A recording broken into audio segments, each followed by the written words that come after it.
Dari Bumi Karangputih Darung Padang, 101.4 Classy FM, this is the actual radio. Assalamualaikum, apa kabar Classy People? Saya harap kabar Anda baik-baik saja, kabar kita semua sehat, karena di tengah pandemi ini kita semakin sadar bahwa kesehatan adalah harta kita yang sangat berharga dan itu harus kita jaga. Kami rekaman program Kata KJ hari ini tanggal 19 Mei 2020 ya, untuk kemudian kami akan tayangkan di akhir bulan di hari Kamis nanti. Nah, hari ini Sumatera Barat masih dalam masa PSBB. Kita akan ngobrol bersama narasumber saya yang luar biasa dan juga tentunya bersama wartawan senior ada Bapak Khairul Jasmi. Saya sapa dulu beliau. Pak KJ, apa kabar? Baik, Assalamualaikum warahmatullahi wabarakatuh. Waalaikumsalam warahmatullahi wabarakatuh. Aman semua Pak KJ, sehat? Alhamdulillah. Alhamdulillah. Pak KJ, ini kita sudah di PSBB tahap 2 dan bantuan-bantuan juga sudah mulai banyak dicairkan, sudah mulai diterima masyarakat. Hari ini di program Kata KJ kita bicara tentang perlindungan sosial korban corona ya Pak ya? Iya. Oke Pak KJ, silahkan Bapak bisa perkenalkan narasumber dan kita akan mulai diskusinya hari ini. Assalamualaikum pendengar Klesi dimanapun Anda berada. Kita mulai lagi program Kata KJ.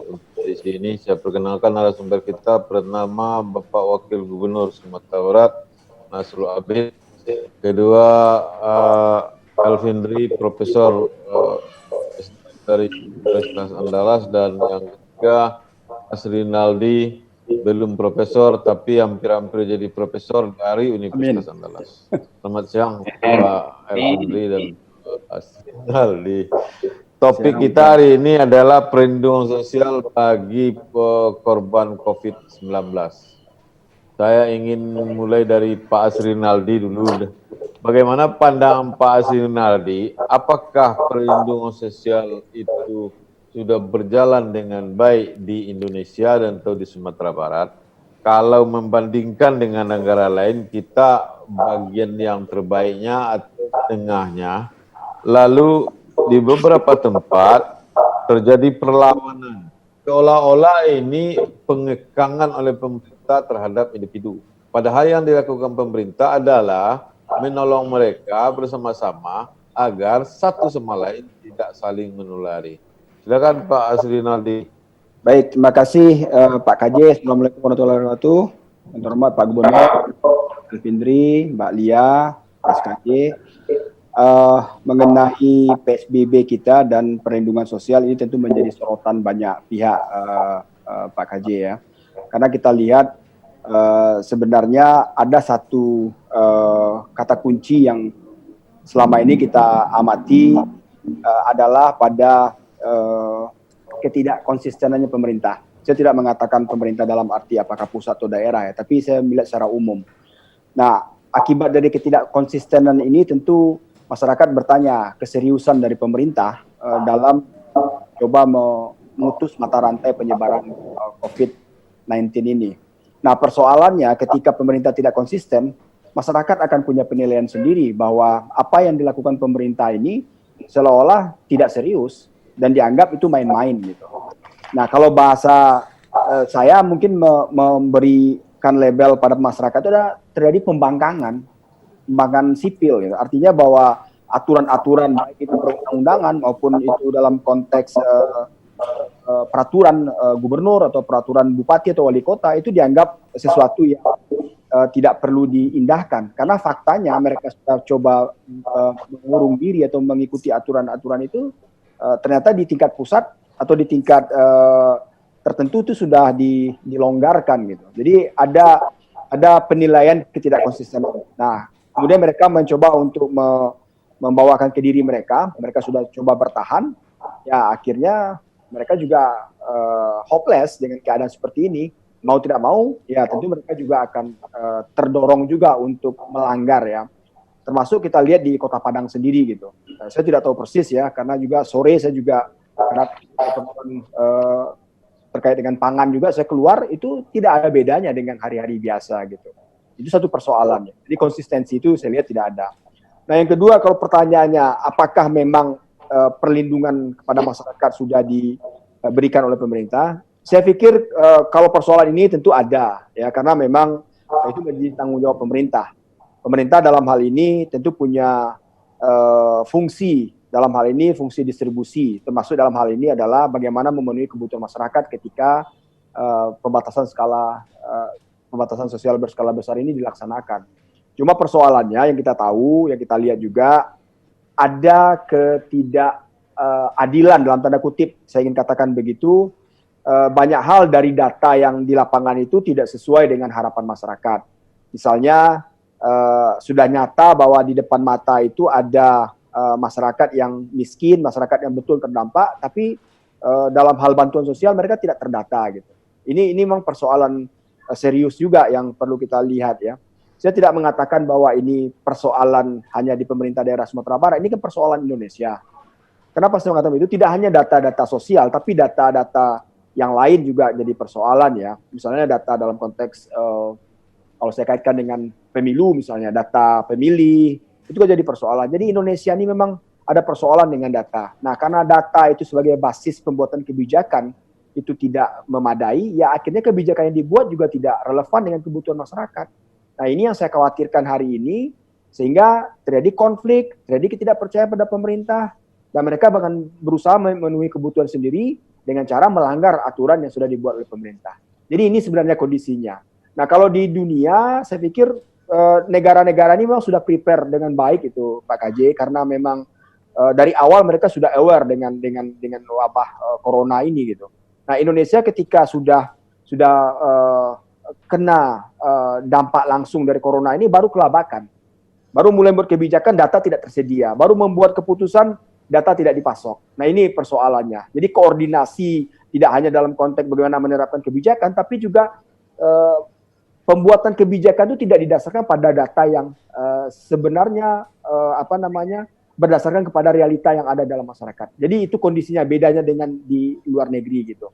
Terutama negara-negara tetangga Malaysia dan Singapura. Saya tidak ingin mengatakan negara maju yang lain ya, tapi tetangga kita aja lah. Mungkin itu dulu Pak KJ. Baik Pak Srinadi, jadi ada dua poinnya. Pertama ketidakkonsistenan, kedua ketidakadilan di dalam pemberian distribusi karena angka yang diberi oleh pemerintah juga simpang siur. Ya. Baiklah, Profesor Effendri, Anda punya pandangan lain terhadap perlindungan sosial bagi masyarakat dalam COVID ini?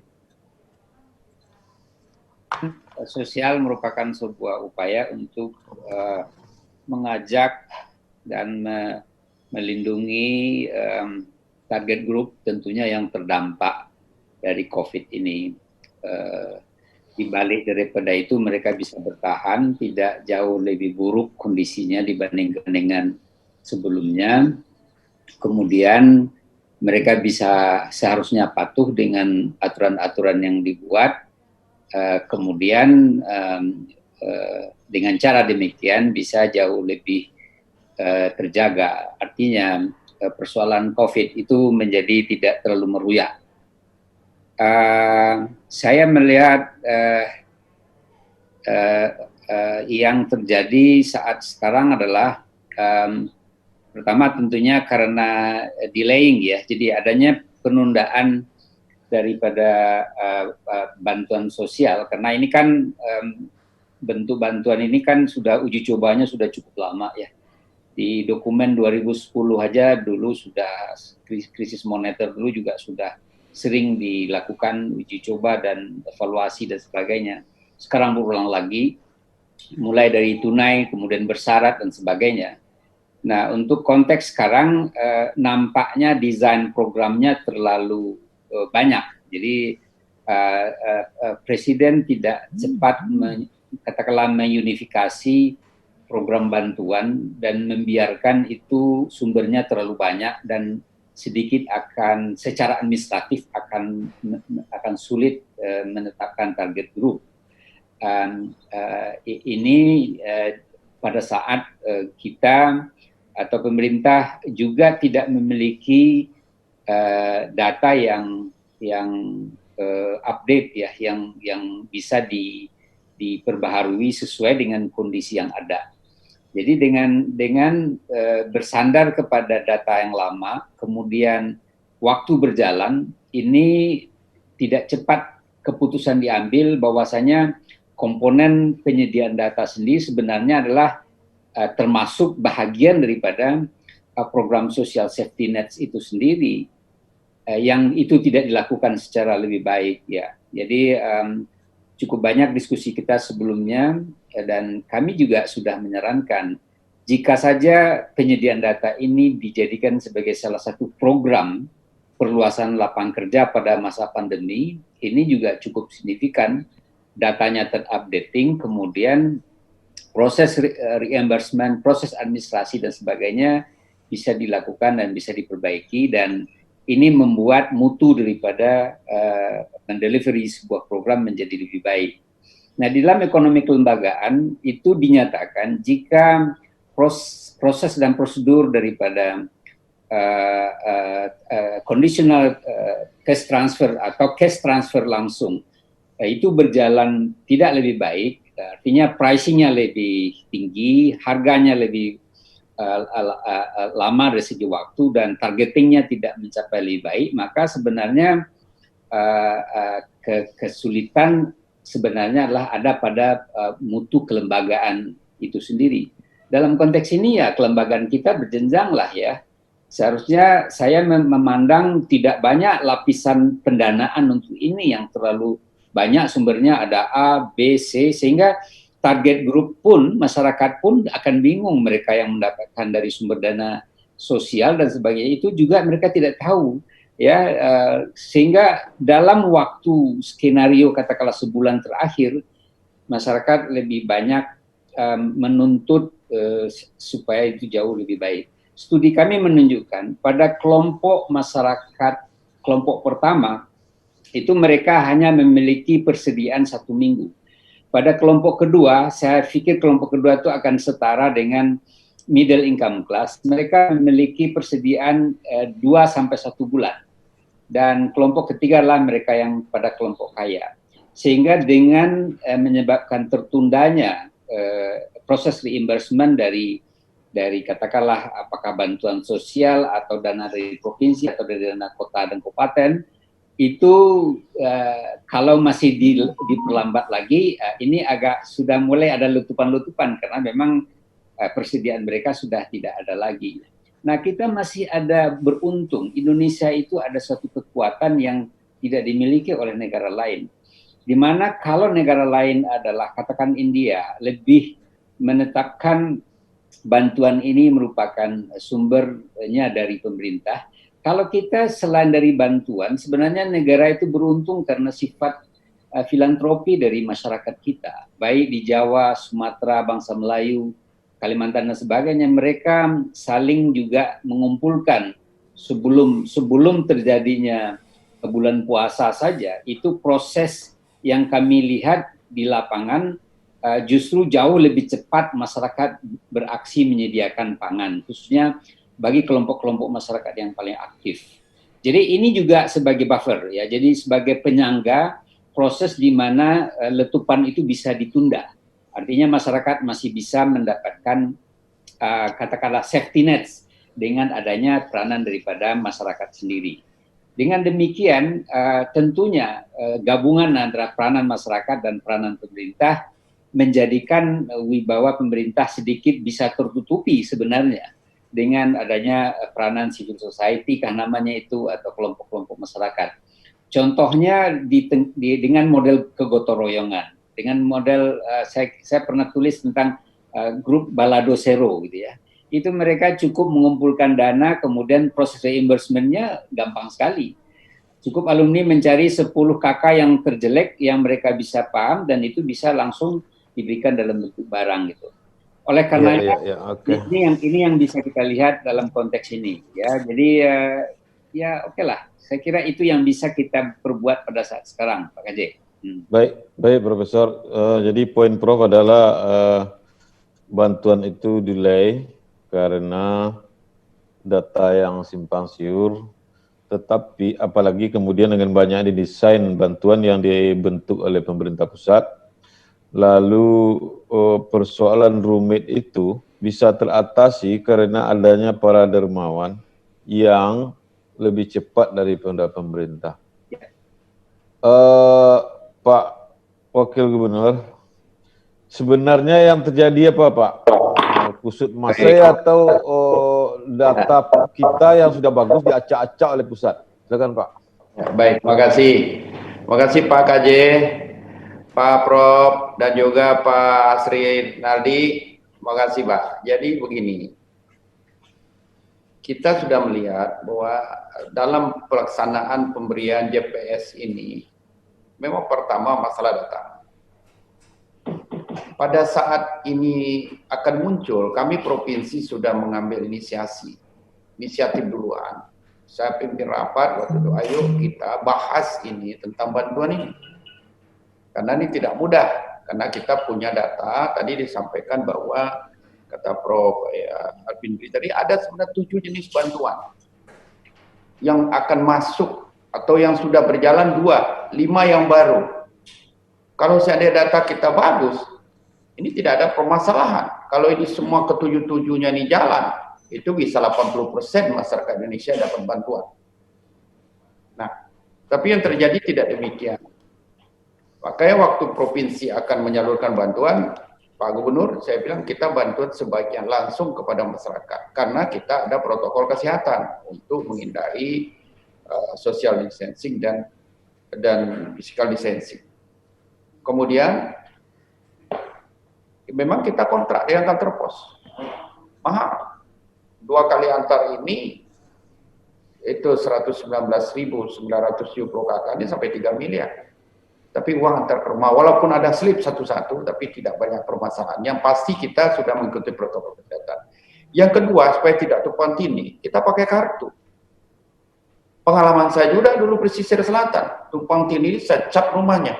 Rumah tangga ini adalah rumah tangga miskin. Nah, ini saya bawa lagi ke provinsi. Rumah tangga ini sudah dapat bantuan dari pemerintah provinsi untuk membedakan dari yang lain. Nah, jadi Pak, masalah data ini begini.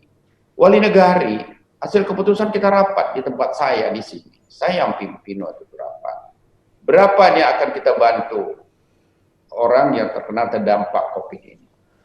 15% dari data DTKS. Udah setuju semua? Oke. Untuk itu, silakan saudara-saudara sekarang susun datanya. Siapa-siapa yang sekarang tidak dapat, mereka PKH nggak dapat, bantuan sosial nggak dapat, silakan. Siapa orang? Sudah disusun oleh wali negara di bawah. Dimasukkan lagi ini kepada dinas sosial kabupaten kota masing-masing. Dinas sosial sudah dikirimkan ke provinsi.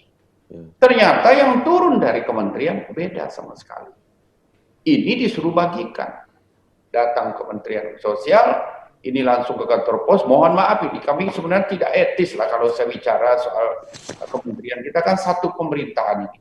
Secara struktur, gubernur ini adalah perpanjangan tangan dari pusat. Tapi pada saat pemberian bantuan sosial yang langsung ke kantor pos, kami tidak tahu sama sekali. Orang sudah kumpul aja tahu, saya cari informasi ada apa ini. Bantuan dari mana? Kalau bantuan dari provinsi, saya bilang panggil kantor pos hari Senin. Saya ketahui hari Sabtu.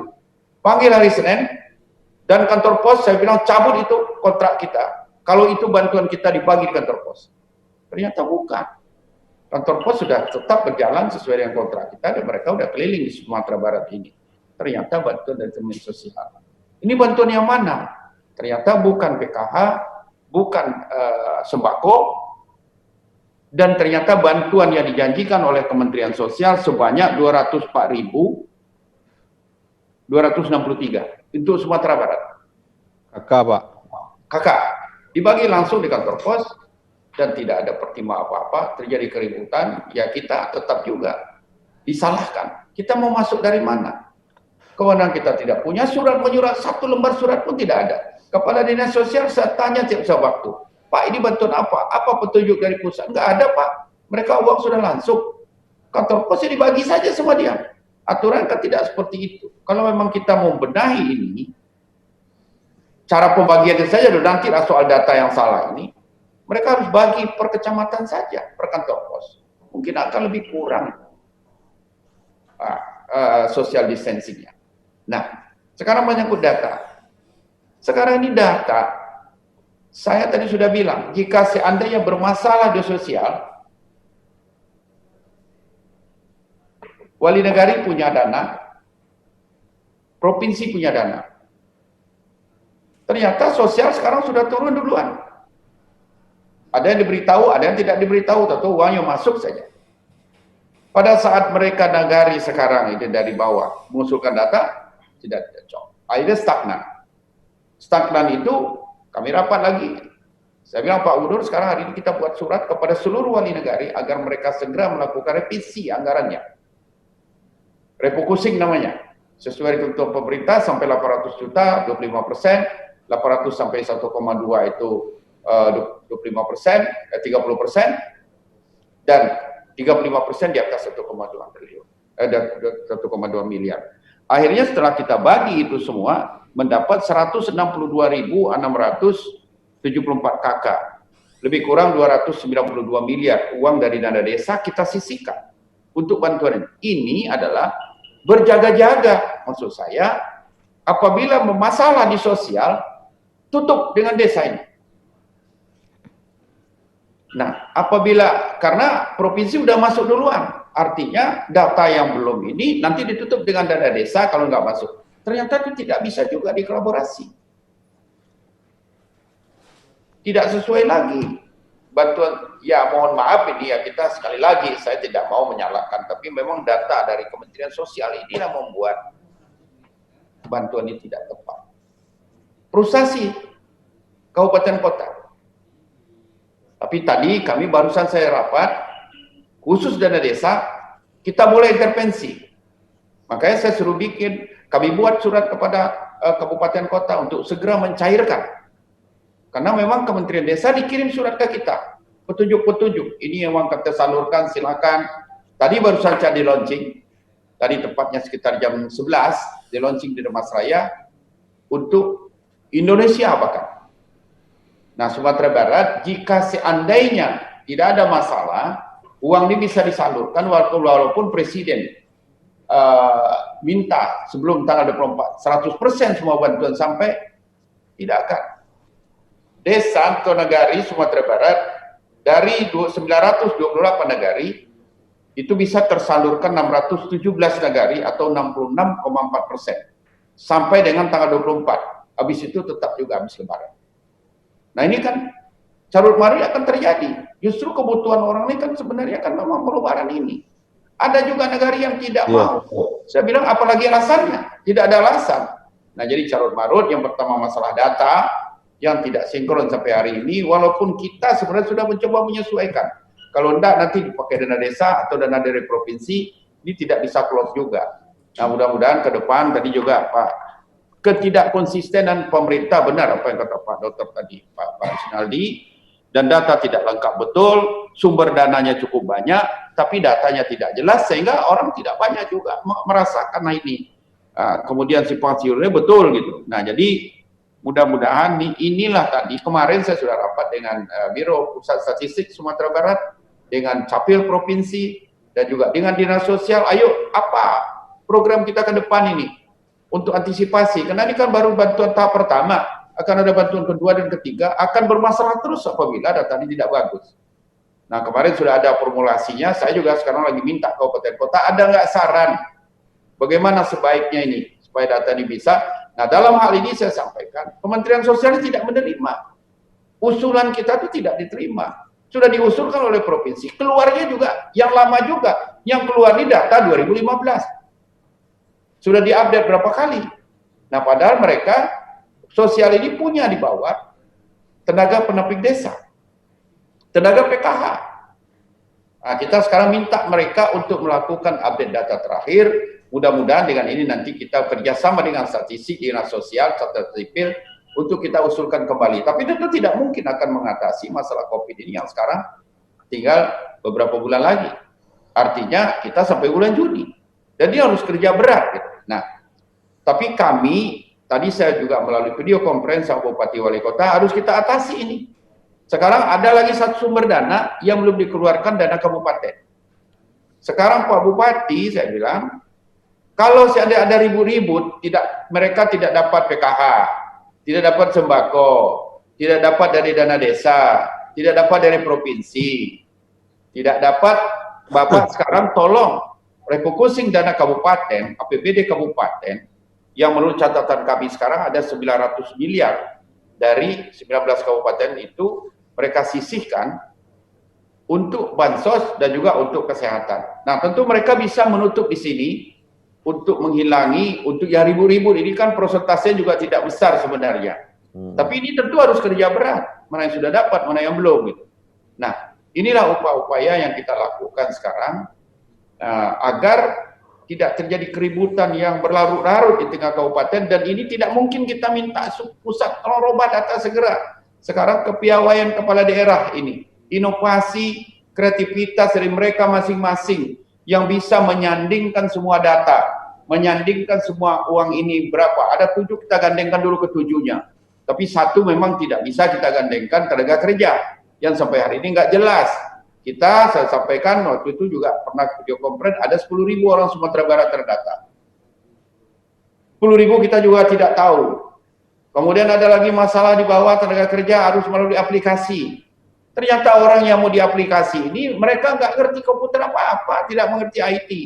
Kami buat surat ke perguruan tinggi, Pak Operator. Kami buat keunan, tolong semua mahasiswa sekarang yang berada di kampung kita, tolong dibantu ini. Masyarakat kita ini melalui aplikasi mendaftar ke tenaga kerja. Yang sampai hari ini rimbanya nggak jelas juga itu. Nah, mohon maaf, jadi ini data yang khusus tenaga prakerja ini belum kami masukkan, karena ini nggak jelas. Tapi kalau 6 lainnya, itu sudah jelas. Nah, sampai begitu dulu Pak KJ, memang kalau menyelesaikan tuntas tidak bisa, tapi langkah-langkah perlu diambil oleh Bupati Wali Kota, perlu kreativitas, perlu inovasi, mereka sandingkan semua data, mereka catat orang yang belum dapat itu kasih dengan dana APBD kabupaten yang sekarang juga sudah dilakukan refokus. Terima kasih. Oke Pak KJ. Ya, dari 6 bantuan itu yang sudah tersalurkan berapa Pak? Provinsi 1, dana desa 1, dana desa tadi sudah mulai, tapi tadi kan punya catatan dari 928 negari yang bisa tersalurkan sekitar 617 itu sampai terakhir. Nah, karena ada juga ini, mohon maaf, ada juga kabupaten kota ini uangnya tidak ada, sudah sempat dipisihkan semua, itu kan tidak boleh juga. Itu kan uang negara juga gitu. Cuma kalau saya ngomong nanti kan salah lagi. Ada salah satu kabupaten hanya cukup 1 negari yang dikasih. Ternyata uangnya sudah dijadikan fisik, kan sudah ada instruksi dari mana. Jadi baru 2 yang disalurkan Pak? Ya, jadi 2 macam sudah salur, sekarang masuk dengan sosial. Sosial diberhentikan sementara, karena tidak jalan kan. Iya, oke. Karena ribu-ribu soal data. Jadi sebenarnya kalau 3 ini udah bisa. Ya. Iya. Oke Pak KJ, kita break sebentar Pak KJ. Sosial sekarang sedang jalan, dihentikan sementara karena banyak keributan. Bupati Wali Kota banyak memberhentikan karena data nggak klop. Dana desa sudah jalan, dana provinsi sudah hampir selesai semua dibagikan. Sudah di kabupaten semua, 19 kabupaten kota. Oke, baik Bapak-bapak, Pak KJ. Ya. Kita harus break sebentar. Sebelum break saya ingin menyapa dulu, sudah bergabung bersama kita Bapak Zohirin Sayuti, Wakil Wali Kota Sawah Lunto. Selamat siang Bapak Zohirin. Selamat siang Bu, Assalamualaikum warahmatullahi wabarakatuh. Waalaikumsalam warahmatullahi wabarakatuh. Bersama saya Lia dari Radio Kelas FM. Bapak, kita harus break sebentar Bapak-bapak. Nanti kita akan lanjutkan lagi diskusi kita tentang perlindungan sosial korban corona.